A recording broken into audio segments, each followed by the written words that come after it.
El doctor Alfred Kennedy y su colega Julius Berger, ambos arqueólogos de renombre mundial, estaban sentados, charlando en las cómodas habitaciones de Kennedy. La noche era fría y habían acercado sus sillas a la estufa. Fuera, bajo las estrellas invernales, se extendía la Roma moderna, con sus hileras de farolas eléctricas, sus bulliciosos cafés y su densa muchedumbre en las aceras. Pero dentro, en la suntuosa sala, prevalecía la vieja Roma. Frisos agrietados por el tiempo pendían de las paredes. Antiguos bustos grises de senadores atisbaban desde sus rincones. En la mesa central, entre un desorden de fragmentos e inscripciones, se erguía una reproducción de las termas de Caracalla. Del techo colgaban ánforas y numerosos objetos curiosos se esparcían por la magnífica alfombra turca. El doctor Kennedy, que apenas rebasaba los 30 años, gozaba de una sólida reputación en Europa. Poseía una enorme fortuna, lo que en ocasiones puede ser un obstáculo fatal para las energías del estudioso.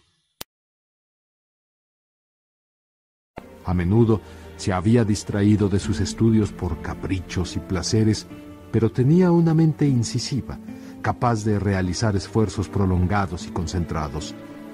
Por su parte, el doctor Berger había llegado a Roma como estudiante pobre, con una pequeña beca que le había concedido la Universidad de Bonn. Lenta y obstinadamente, con una claridad de objetivos fuera de lo común, se había ido superando, y ahora era miembro de la Academia de Berlín. Pronto sería llamado a una cátedra en la universidad más importante de Europa.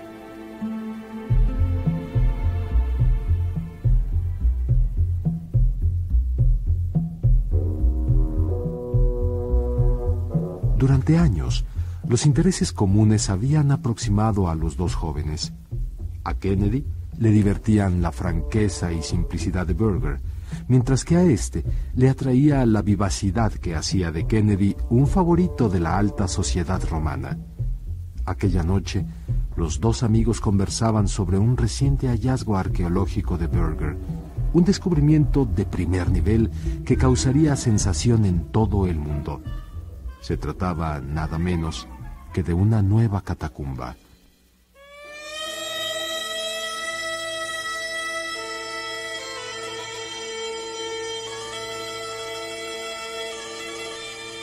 Berger había llevado una cesta de mimbre llena de azulejos con inscripciones, mosaicos rajados, papiros desgarrados y herrumbosos ornamentos metálicos que para cualquiera hubieran parecido desperdicios, pero que Kennedy inmediatamente reconoció como únicos en su especie. Todos esos vestigios procedían de la recién descubierta catacumba, y el inglés los miraba ávidamente. Pero por más que trataba de persuadir a Berger para que le confiara el sitio exacto del hallazgo, éste lo mantenía celosamente en secreto. Se limitó a decir que las ruinas se situaban de tal modo que era imposible llegar hasta ellas.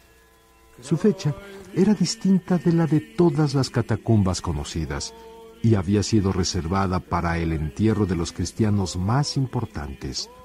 Por eso, los restos y las reliquias eran muy diferentes de los que se habían visto hasta entonces. Kennedy profesaba a la arqueología un amor casi maniático, un amor al cual permanecía fiel, por encima de las tentaciones propias de un hombre joven, rico y disoluto. Ansiaba ver ese mundo subterráneo que su compañero había descubierto. Berger sonrió por encima de su cigarro. Le dijo a Kennedy que tal vez, solo tal vez, si él le proporcionaba información sobre cierto asunto de su interés, le revelaría dónde se encontraba la nueva catacumba. Kennedy se entusiasmó. ¡Por supuesto! ¡Sin dudarlo! ¿Qué era lo que Berger necesitaba? ¿Información para su ensayo sobre el templo de las Vestales? No. Berger solo esperaba un signo de confianza a cambio de un secreto fundamental para él.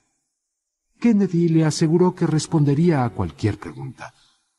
Bueno, en ese caso, Berger se extendió en su asiento y le pidió a su amigo que le contara todo acerca de su relación con la señorita Mary Sanderson. Kennedy miró irritado a su impávido compañero. Como broma le parecía de pésimo gusto. Él era un caballero y no iba a hablar sobre un asunto tan íntimo. Además, su relación amorosa con Mary Sanderson había terminado hacía meses. No veía qué podía interesarle al respecto. Berger se echó a reír. ¿Por qué tantos escrúpulos sobre algo que, a fin de cuentas, se había hecho público? No podía Kennedy ofender a la señorita Sanderson si le contaba los pormenores de la historia. Pero, si insistía en su discreción, ni hablar. Berger recogió su canasta de curiosidades e hizo ademán de retirarse.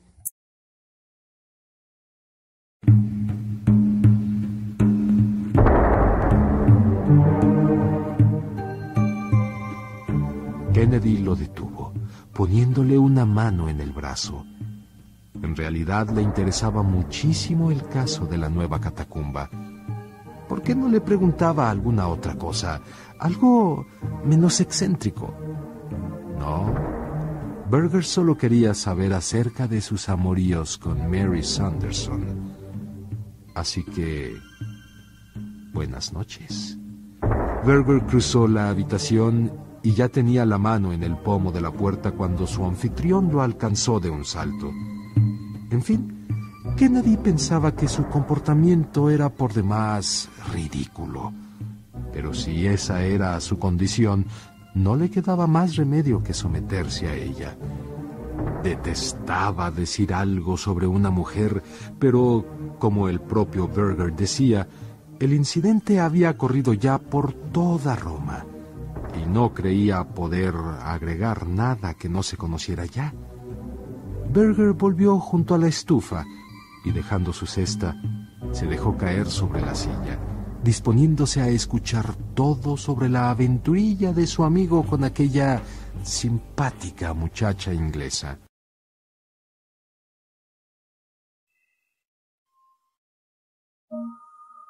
En realidad se trataba de una cuestión bastante vulgar.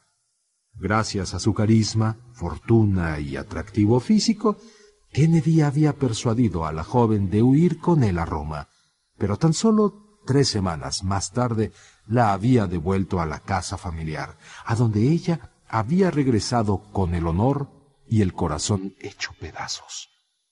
No la amaba. Simplemente le apetecía llevársela a la cama sin importar los medios para conseguirlo. Solo había sido una aventura. Pero, ¿dónde estaría la variedad de la vida sin las aventuras?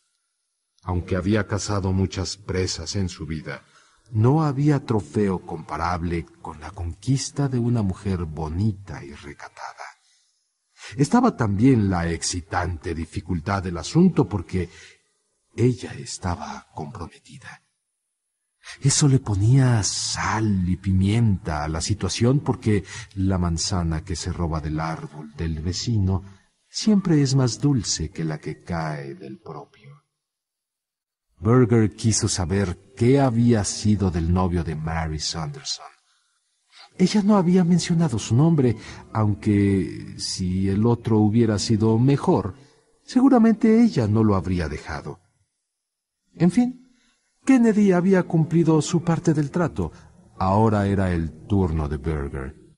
Satisfecha su curiosidad, ¿qué tal si le decía dónde se encontraba la nueva catacumba?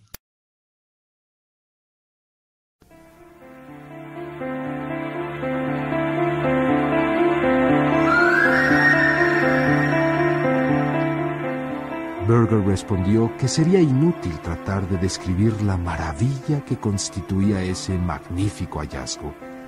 Sería mejor visitarla en otra ocasión, pero Kennedy estaba impaciente. ¿Por qué esperar? ¿Por qué no ir en ese momento? Bueno, solo debían ser precavidos. No fuera a ser que alguien los viera en camino y se diera cuenta de su descubrimiento.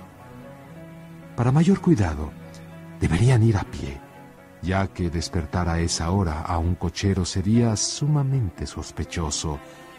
Quedaron de encontrarse en la puerta de la Vía Appia a medianoche. Berger llegó al lugar de la cita llevando una linterna en la mano.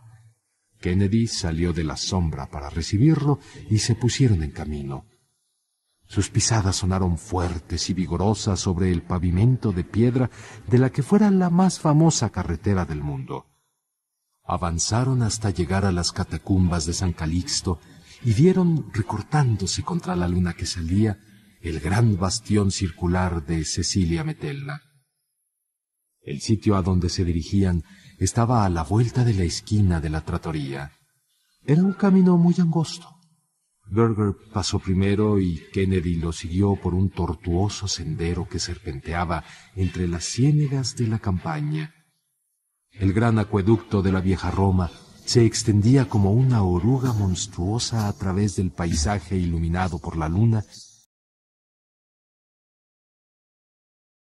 y su camino les condujo bajo una de sus arcadas, más allá del círculo de ladrillos desmoronados de la antigua arena.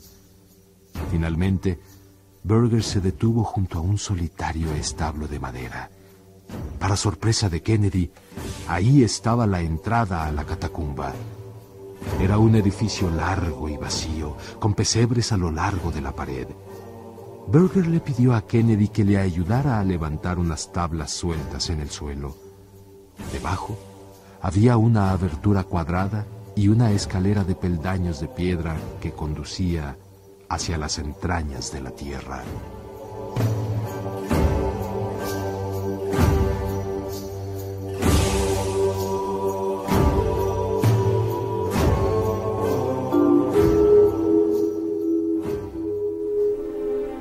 Berger le advirtió a Kennedy que tuviera cuidado, pues lo de abajo era una verdadera ratonera, y si se extraviaba, tendría pocas posibilidades de salir.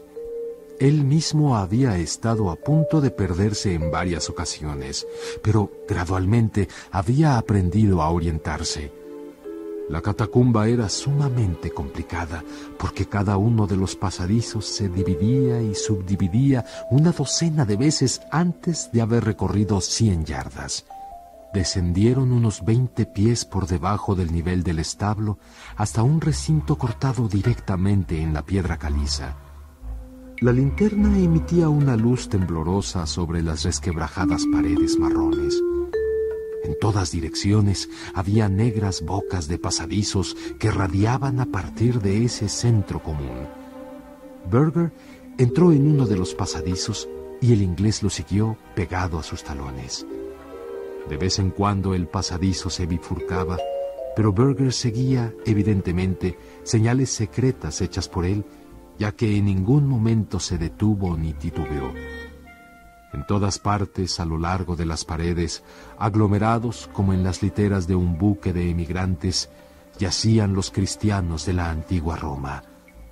La luz temblaba sobre las marchitas facciones de las momias, iluminando los huesos de brazos cruzados sobre pechos descarnados. Kennedy admiraba con ojos anhelantes inscripciones, vasos funerarios, pinturas, vestimentas, utensilios, todo tal y como lo habían dejado manos piadosas muchos siglos atrás.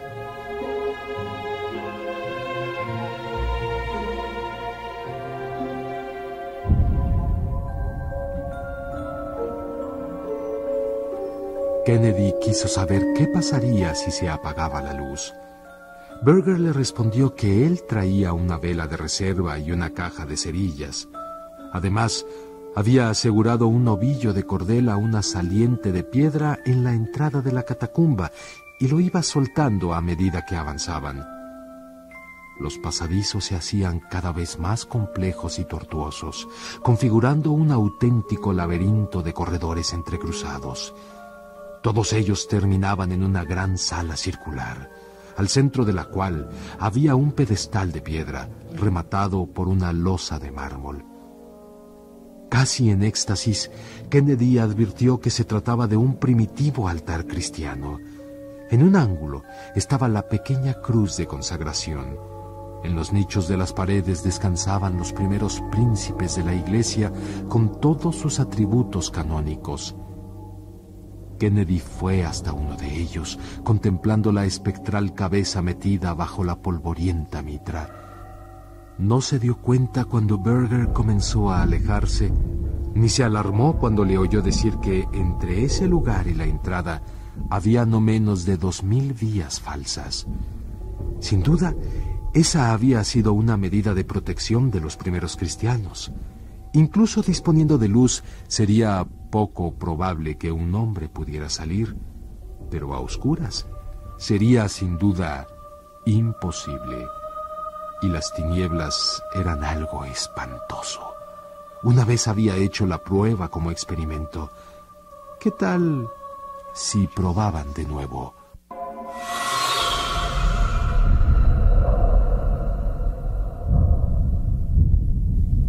Berger apagó la linterna y espesas tinieblas los envolvieron. Kennedy jamás había sentido algo similar. La oscuridad lo trituraba, lo asfixiaba. Era como un obstáculo sólido contra el cual el cuerpo se negaba a avanzar. Alarmado, le pidió a Berger que encendiera la luz, pero su compañero se echó a reír y en aquel espacio circular el sonido parecía venir de todas partes a la vez. Kennedy no podía señalar con seguridad dónde se encontraba Berger. Estaba completamente desorientado. Con una voz macabra, Berger le comentó que era una suerte para él contar con el ovillo que lo guiaría a la entrada de la catacumba. Pero Kennedy no tenía un ovillo de cordel, ¿verdad?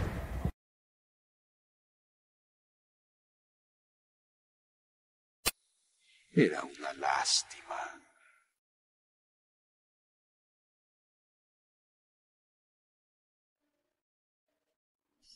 Con toda calma, Berger explicó que, según entendía, había dos cosas que entusiasmaban a Kennedy.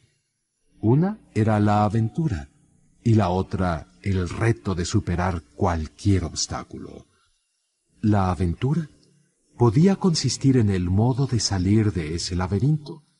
El obstáculo lo constituirían las tinieblas y los 2000 virajes equivocados que dificultaban el encontrar la salida. Pero tendría tiempo de sobra. Podría caminar durante días, sin percatarse de cuándo era de día o de noche, hasta que el cansancio, la sed, el hambre y la soledad lo obligaran a detenerse para esperar la muerte. Tal vez entonces le conviniera reflexionar sobre su comportamiento con Mary Sanderson.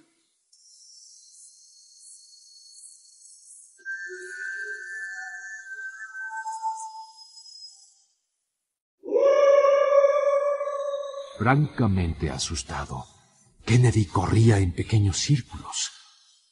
¿Cómo pensar en Mary Sanderson? ¿Qué tenía ella que ver con la crueldad de Berger en esos momentos? ¿Por qué lo iba a abandonar en ese lugar? La voz burlona de Berger comenzó a escucharse cada vez a mayor distancia. Le dijo a Kennedy que en 2 o 3 meses haría público su descubrimiento, y entonces fingiría una gran sorpresa al encontrar el cadáver de su colega ya en proceso de descomposición. El que se encontrara en la catacumba perdido, sin velas ni cerillas, únicamente podría explicarse como una temeridad nacida de su desmedido fervor por la arqueología. En cuanto al por qué actuaba de ese modo con él, bueno, debía aceptar que no se había portado bien con aquella muchacha. Había, sin embargo, un detalle que seguramente desconocía. Hasta antes de que Kennedy la engañara con falsas promesas, Mary Sanderson había estado comprometida con un pobre diablo, un erudito sin dinero, un tal Julius Berger.